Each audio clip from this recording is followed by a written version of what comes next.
Hi guys, Dave here. Welcome to another episode of Connecting with Earth Guardians, where we like to ask the question, how are you protecting life on Earth? Now today, we're going to be talking to a very inspiring young man who is, despite his age, a dominant player of QuestaGame, the real-world biodiversity adventure mapping game. So, let's jump in and see what he's got to teach us. We might be able to learn a thing or two and all get a little bit better at observing, understanding, and connecting with the natural world which we all live in. Griffin, firstly, I just wanted to say happy birthday. I understand you just turned 11, but I also understand that you're a very keen nature adventurer. Would you be able to tell us what it is that you do to protect life on Earth?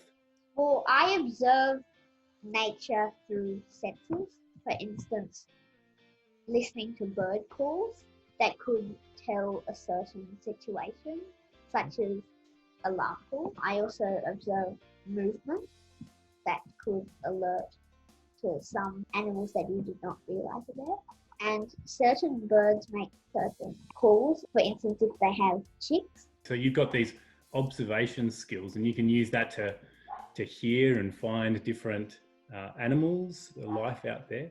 How long have you been playing QuestaGame for? I think 3 or 4 years. Yeah, and you use these fine-tuned observation skills, not just to play QuestaGame, but play it really well. I know that you are currently the number 2 ranked QuestaGamer.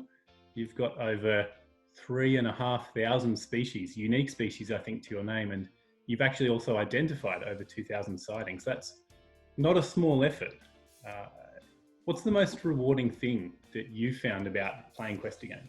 It helps you learn what certain species that you didn't know were before, and you can identify them, and you can also learn information. I mean, you must have found quite a few interesting things over your time. What are some of your highlights? What are some of your favourite sightings? Well, I enjoyed the peppermint stick insect from the Daintree rainforest. It sprays this nasty secretion that smells like peppermint. I enjoyed finding the beachstone curlew, which is a very weird looking shorebird that is fairly uncommon. I found a species of stick insect, Pachymorpha species, clinging on a tree. It was a tiny one, but it turned out that that particular kind had been undescribed, and that was pretty interesting to learn that. Also found several species of crabs and grasshoppers that haven't been recorded for a very long time, and some of them don't have minimal records on the Atlas of Living Australia. A while ago, I was walking on a path and I noticed a mound of dirt in the grass next to that path, and it turned out that was a fire ant mound, and we took pictures with my macro lens camera and we reported it, and the biosecurity managed it. But it was very interesting to find and report an invasive species that damages the ecosystem a lot. That's fantastic, Griffin. Yeah, that's great. I think that's a perfect example that developing this observation and appreciation for nature, on one hand, it improves our connection with nature on an individual level, but like you've just mentioned, by playing QuestaGame, submitting these sightings, making these reports, ultimately it supports research, but it also has a practical side where it can directly support biodiversity management or biosecurity management. So no, that's a great example. Thank you. Do you find that often you're looking for particular things when you come across them, or do they just happen to come across your path? Often I have a target species, like a certain species that's unique to that area, but often I find like spiders that I'm not looking for. Have you found some interesting things closer to home as well? Well, in our house we had a 2-spine spider that was living there for a while, which is a very cool looking little spider that is nocturnal. We've had horny softmouth live in a tree, and we've also had curlews and marsh-lapwings. Do you have some tips for, say, a new player, someone who's keen to connect with nature but's not quite sure about how to do that? What would you say? Observe places in certain times of the day, and if you find something that's unusual, record it.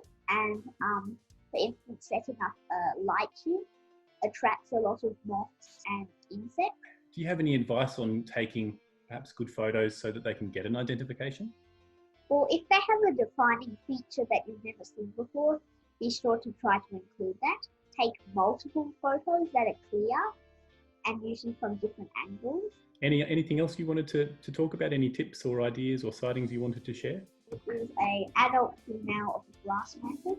And I found this by going for a walk. Even though you can't go to many of the national parks or bushwalks, you can still find these pretty easily around the backyard and many others, depending on where you live. You don't need to wait until you're a scientist or you have a PhD to contribute to biodiversity research and even biosecurity. Fantastic. Well, hopefully we can get a lot more young people out there like you, Griffin, exploring and contributing, and we can better understand nature and the ecosystem so we can do everything we can to protect it.